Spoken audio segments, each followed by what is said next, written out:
ओम श्री विष्णुवे नमः। नमस्कार दोस्तों, आप सभी का स्वागत है हमारे यूट्यूब चैनल पावरफुल हिंदू धर्म में। अब तक हमने आषाढ़ महात्म्य में कथा अध्याय 1 से लेकर कथा अध्याय 18 का रसपान किया है। आज हम आप सभी को आषाढ़ महात्म्य में कथा अध्याय 19 का रसपान कराएंगे, जिसमें वर्णन है सरस्वती के नंदा नाम पढ़ने का इतिहास और उसका महात्म्य। अगर आप सभी हमारी वीडियो को पहली बार देख रहे हैं तो वीडियो को लाइक कीजिए, चैनल को सब्सक्राइब कीजिए, बेल आइकन को प्रेस कीजिए ताकि आने वाली वीडियो की नोटिफिकेशन आप सभी को मिलती रहे। आइए रसपान कीजिए कथा का। सूत जी कहते हैं, यह सुनकर देवव्रत भीष्म ने पुलस्त जी से पूछा, हे ब्राह्मण, सरितों में श्रेष्ठ नंदा कोई दूसरा नदी तो नहीं है। मेरे मन में इस बात को लेकर बड़ा कौतूहल हो रहा है कि सरस्वती का नाम नंदा कैसे पड़ गया। जिस प्रकार और जिस कारण से वह नंदा नाम से प्रसिद्ध हुई उसे बताने की कृपा कीजिए। भीष्म के इस प्रकार पूछने पर पुलस्त जी ने सरस्वती का नंदा नाम क्यों पड़ा इसका प्राचीन इतिहास सुनाना आरंभ किया। वे बोले, हे भीष्म, पहले की बात है, पृथ्वी पर प्रभंजन नाम से प्रसिद्ध एक महाबली राजा हो गए। एक दिन वे उत्तम वन में मृगों का शिकार खेल रहे थे। उन्होंने देखा एक झाड़ी के भीतर मृगी खड़ी है। वह राजा के ठीक सामने पड़ती थी। प्रभंजन ने अत्यंत तीक्ष्ण बाण चलाकर मृग को भीत डाला। आहत हिरणी ने चकित होकर चारों ओर दृष्टिपात किया, फिर हाथ में धनुष बाण धारण किए। राजा को खड़ा देखकर वह बोली, ओ मूढ़, यह तूने क्या किया? तुम्हारा यह कर्म पापपूर्ण है। मैं यहाँ नीचे मुंह के खड़ी थी और निर्भर होकर अपने बच्चे को दूध पिला रही थी। इसी अवस्था में तूने इस वन के भीतर मुझ निरपराधी हिरणी को अपने व्रज के समान प्राण का निशाना बनाया है। मेरी बुद्धि बड़ी खोट है, इसलिए तू कच्चा मांस खाने वाले पशु की योनि में पड़ेगा। इस कटाक का कीड़ा वन में तू व्याघ्र हो जा। मृग का यह श्राप सुनकर सामने खड़े हुए राजा की संपूर्ण इंद्रियां व्याकुल उठी। वे हाथ जोड़कर बोले, हे कल्याणी, मैं नहीं जानता था कि तू बच्चे को दूध पिला रही है। अनजाने में मेरे हाथ तेरा वध किया है, अतः मुझ पर प्रसन्न हो। मैं व्याघ्र योनि को त्याग कर पुनः मनुष्य शरीर को कब प्राप्त करूंगा? अपने इस श्राप के उद्धार की अवधि तो बता दो। राजा के ऐसे कहने पर मृग बोली, हे राजन, आज से 100 वर्ष बीतने पर यहाँ नंदा नाम की एक गौ आएगी। उसके साथ तुम्हारा वार्तालाप होने पर इस श्राप का अंत हो जाएगा। पुलस्त जी कहते हैं कि मृग की कथा अनुसार राजा प्रभंजन व्याघ्र हो गए। उस व्याघ्र की आकृति बड़ी ही घोर और भयानक थी। वह उस वन में काल के वशीभूत हुए मृगों, अन्य चौपायों तथा मनुष्यों को भी मार मार कर खाने और रहने लगा। वह अपनी निंदा करते हुए कहता था, हाय, अब मैं पुनः कब मनुष्य शरीर धारण करूंगा? अब से नीच योनि में डालने वाला ऐसा निंदनीय कर्म महान पाप नहीं करूंगा। अब इस योनि में मेरे द्वारा पूर्ण नहीं हो सकता। एकमात्र हिंसा ही मेरी जीवन वृत्ति है। इसके द्वारा तो सदा दुखी प्राप्त होता है। किस प्रकार मृग की कही हुई बात सत्य हो सकती है? जब व्याघ्र को उस वन में रहते 100 वर्ष हो गए, तब एक दिन वहाँ गौओं का एक बहुत बड़ा झुंड उपस्थित हुआ। वह घास और जल की विशेष सुविधा थी। वहीं गौओं के आने में कारण हुई।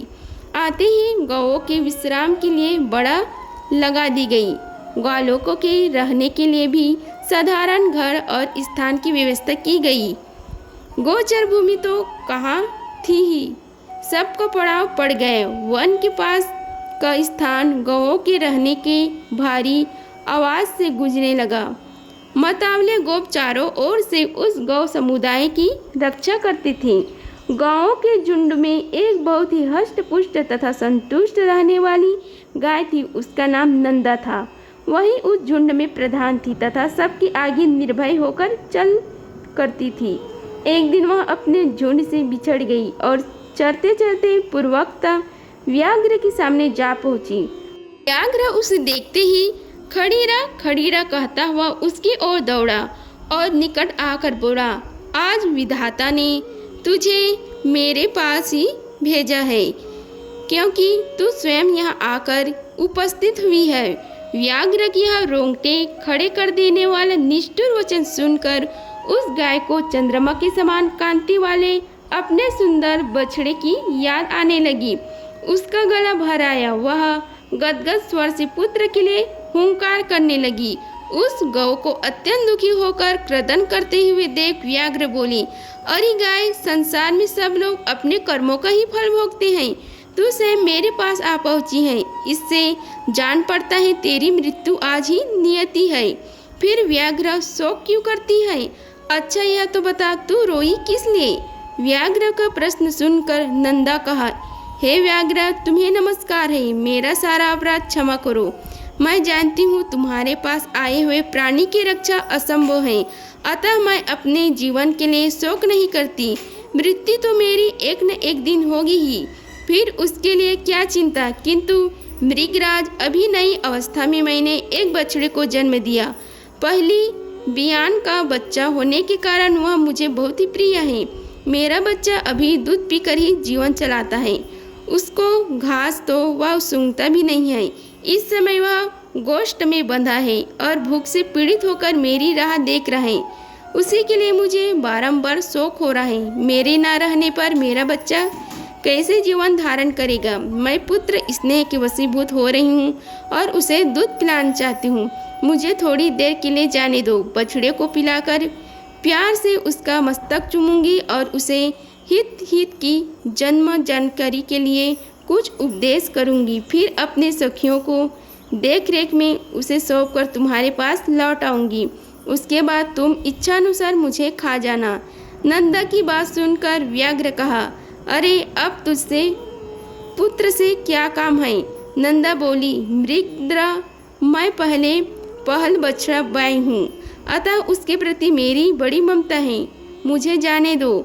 सखियों को, नन्हे बच्चे को रक्षा करने वाली ग्वालों और गोपियों को तथा विशेषतः अपनी जन्मदायिनी माता को देखकर उन सब से विदा लेकर आऊँगी। मैं शपथ पूर्वक यह बात कहती हूँ। यदि तुम्हें विश्वास हो तो मुझे छोड़ दो। यदि मैं पुनः लौट कर ना आऊँ तो मुझे वही पाप लगे जो ब्राह्मण तथा माता पिता का वध करने से होता है।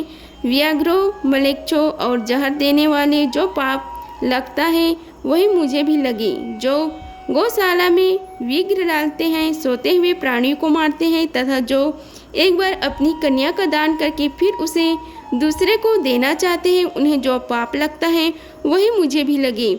जो अयोग्य बलों से भारी बोझ उठाता है उसको लगने वाला पाप मुझे भी लगे।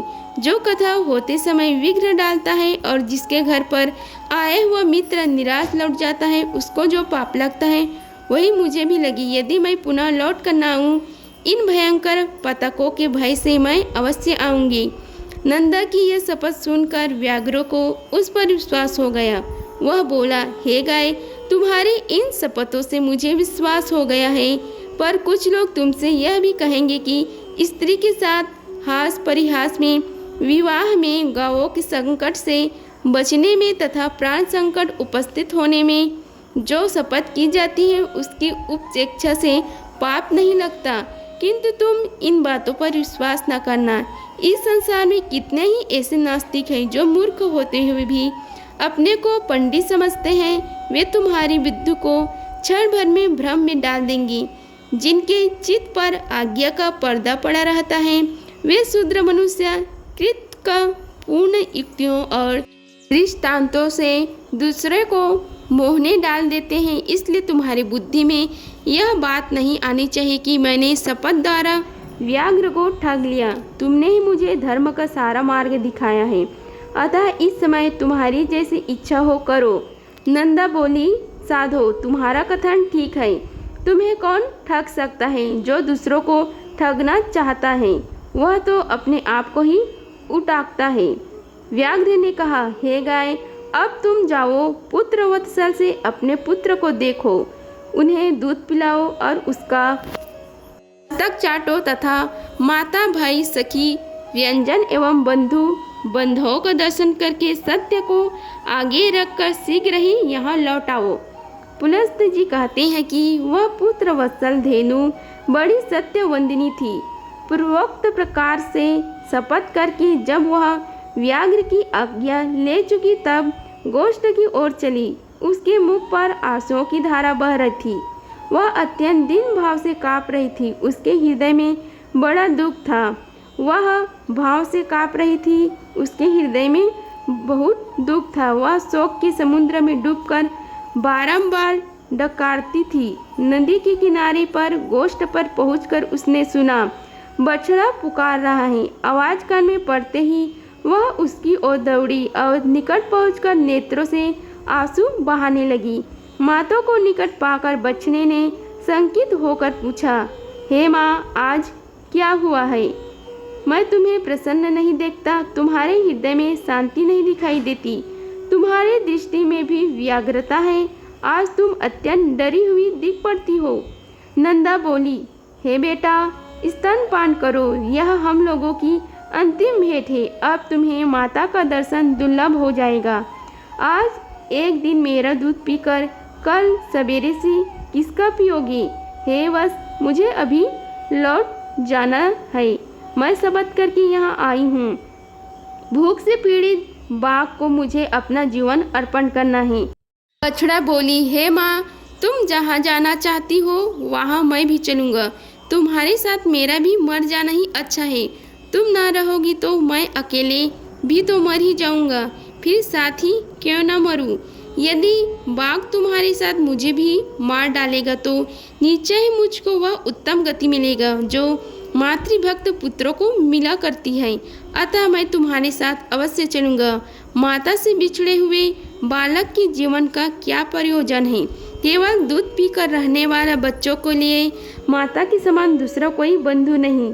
माता के समान रक्षक, माता के समान आश्रय, माता के समान स्नेह, माता के समान सुख तथा माता के समान देवता इहलोक और परलोक में भी नहीं। यह ब्रह्म जी का स्थापित किया हुआ परम धर्म है। जो पुत्र इसका पालन करते हैं उन्हें उत्तम गति प्राप्त होती है। नंदा ने कहा, बेटा, मेरी मृत्यु नियति है। तुम वहाँ ना आना। दूसरों की मृत्यु के साथ अन्य जीवों की मृत्यु नहीं होती। जिसकी मृत्यु नियति है उसकी ही होती है। तुम्हारे लिए माता का यह उत्तम एवं अंतिम संदेश है। मेरे वचनों का पालन करते हुए यही रहो। यही मेरी सबसे बड़ी शुश्रूषा है। जल के समीप अथवा वन में विचरते हुए कभी प्रमाद न करना। प्रमाद से समस्त प्राणी नष्ट हो जाते हैं। लोभवश कभी ऐसे घास को चढ़ने के लिए न जाना तो किसी दुर्गम स्थान में उगे हो, क्योंकि लोभ से इहलोक और परलोक में भी सबका विनाश हो जाता है। लोभ से मोहित होकर लोग समुद्र में, घोर वन में तथा दुर्गम स्थान में भी प्रवेश कर जाते हैं। लोभ के कारण विद्वान पुरुष भी भयंकर पाप कर बैठता है। लोभ, प्रसाद तथा हर एक के प्रति विश्वास कर लेना, इन तीन कारणों से जगत का नाश होता है। अतः इन तीनों दोषों को परित्याग करना चाहिए। हे बेटा, संपूर्ण शिकारी जीवों से तथा मलेच्छ और चोर आदि के द्वारा संकट प्राप्त होने पर सदा प्रयत्न पूर्वक अपने शरीर की रक्षा करनी चाहिए। पाप योनियों वाले पशु पक्षी अपने साथ एक स्थान पर निवास करते हो तो भी उनके विपरीत चित्त का साहसा पता नहीं लग रहा। नख वाले जीवों का, नदियों का, सिंह वाले पशुओं का, शास्त्र धारण करने वाले का, स्त्रियों का तथा दूतों का कभी विश्वास नहीं करना चाहिए। जिस पर पहले कभी विश्वास नहीं किया गए हो ऐसे पुरुष पर तो विश्वास करे ही नहीं।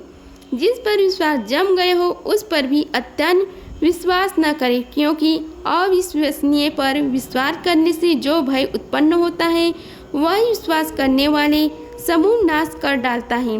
औरों की तो बात ही क्या, अपने शरीर का भी विश्वास नहीं करना चाहिए।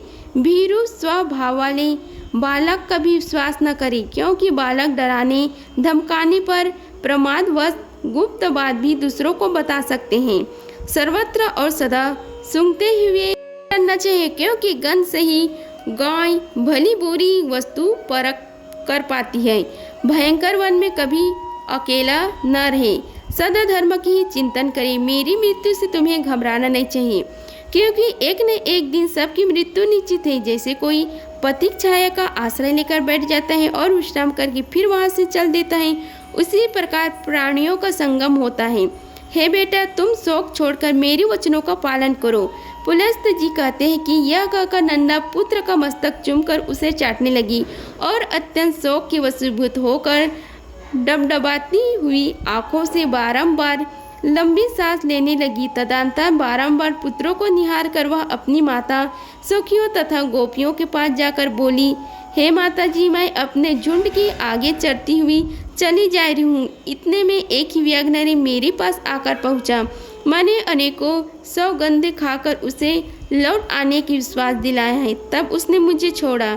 मैं बेटे को देखने तथा आप लोगों से मिलने के लिए चली आई थी, अब फिर वहाँ जा रही हूँ। हे माँ, मैंने अपने दुष्ट स्वभाव के कारण तुम्हारी जो अपराध किया हो वह सब क्षमा करना। अब अपने इस नाती को लाडला करके मनाना। सखियों की मुड़कर, प्यारी सखियों, मैंने जानकर या अनजाने में यदि तुमसे कोई अप्रिय बात की है तो अथवा कोई अपराध किया हो तो उसके लिए तुम सब मुझे क्षमा करना। तुम सब संपूर्ण सद्गुणों से युक्त है, तुमने सब कुछ देने की शक्ति है। मेरी बालक पर सदा क्षमा भाव रखना। मेरी बाधा दीन, अनाथ और व्याकुल है, इसकी रक्षा करना। मैं तुम्हें लोगों को इसे सौंप रहा हूँ, अपने पुत्र की भांति इसका भी पोषण पोषण करना। अच्छा, अब मैं क्षमा मांगती हूँ। सत्य को अपना चुकी ही, अतः व्याघ्र के पास जाऊंगी। सखियों को मेरे लिए चिंता नहीं करना चाहिए। नंदा की बात सुनकर उसकी माता और सखियों को बड़ा दुख हुआ। वे अत्यंत आश्चर्य और विषाद में पाकर बोली, अहो, यह बड़े आश्चर्य की बात है कि व्याघ्र के कहने पर सत्यवंदिनी नंदा पुनः उस भयंकर स्थान में प्रवेश करना चाहती हैं। शपथ और सत्य के आश्रय से शत्रु को धोखा दे अपने ऊपर आए हुए महान भय का यत्न पूर्वक नाश करना चाहिए। जिस उपाय से आत्मरक्षा हो सके वही कर्तव्य है। हे नंदे, तुम्हें वहाँ नहीं जाना चाहिए। अपने नन्हे से शिशु को त्याग कर सत्य के लोभ से जो तुम वहाँ जा रही है, यह तुम्हारे द्वारा अधर्म हो रहा है। इस विषय में धर्मवादी ऋषियों ने पहले एक वचन कहा था, वह इस प्रकार है, प्राण संकट उपस्थित होने पर शपथों के द्वारा आत्मरक्षा करने पर पाप नहीं लगता। जहाँ असत्य बोलने से प्राणियों की प्राण रक्षा होती है, वहाँ वह असत्य भी सत्य है और सत्य भी असत्य है। नंदा बोली, है बहनों, दूसरों के प्राण वचन के लिए मैं भी असत्य कह सकता हूँ, किंतु अपने लिए, अपने जीवन की रक्षा के लिए मैं किसी तरह झूठ नहीं बोल सकती। जीवन अकेले ही गर्भ में आता है, अकेले ही मरता है, अकेले ही उसका पालन पोषण होता है तथा अकेले वह सुख दुख भोगता है। अतः मैं सदा सत्य ही बोलूँगी। सत्य पर ही संसार टिका हुआ है। धर्म की स्थिति भी सत्य में ही है। सत्य के कारण ही समुद्र अपनी मर्यादा का उल्लंघन नहीं करता। राजा बनी भगवान विष्णु को पृथ्वी देकर स्वयं पतान में चले गए और छल से बांधे जाने पर भी सत्य पर ही डटे रहे। गिरिराज विंध्य अपने 100 शिखरों के साथ बढ़ते बढ़ते बहुत ऊंचे हो गए थे, यहाँ तक कि उन्होंने सूर्य का मार्ग भी रोक लिया था, किंतु सत्य में बंध जाने के कारण ही वे महर्षि अगस्त्य के साथ किए गए अपने नियम को नहीं तोड़ते। स्वर्ग, मोक्ष तथा धर्म सब सत्य में ही प्रतिष्ठित हैं। जो अपने वचन का लोप करता है उसने मानव सबको लोप कर दिया। सत्य अगाध जल से भरा हुआ तीर्थ है। जो उस शुद्ध सत्यमय तीर्थ में स्नान करता है वह सब पापों से मुक्त होकर परम गति को प्राप्त होता है। 1000 अश्वमेघ यज्ञ और सत्य भाषण दोनों यदि तराजू पर रखा जाए तो 1000 अश्वमेघ यज्ञों से सत्य की ही पलड़ा भारी रहेगा। सत्य ही उत्तम तप है, सत्य ही उत्कृष्ट शास्त्र ज्ञान है। सत्य भाषण में किसी प्रकार के क्लेश नहीं है। सत्य है साधु पुरुषों की परख के लिए कसौटी है। वही सत्य पुरुषों की वंश परंपरागत संपत्ति है। संपूर्ण आश्रयों में सत्य ही आश्रय श्रेष्ठ माना गया है। वह अत्यंत कठिन होने पर भी उसका पालन करना अपने हाथ में है। सत्य संपूर्ण जगत के लिए आभूषण स्वरूप है। इस सत्य का उच्चारण करके लक्ष्य भी स्वर्ग में पहुंच जाता है। उसका प्रत्याग कैसे किया जा सकता है। अगर आप सभी को हमारी वीडियो पसंद आई होगी तो वीडियो को लाइक कीजिए, चैनल को सब्सक्राइब कीजिए और कमेंट बॉक्स में ओम नमो भगवते वासुदेवाय लिखिए। धन्यवाद। मिलते हैं अगले वीडियो में। इसके आगे की कथा का रसपान हम अगले अध्याय में आप सभी को कराएंगे। धन्यवाद। मिलते हैं अगले वीडियो में, तब तक के लिए जय श्री राधे कृष्णा।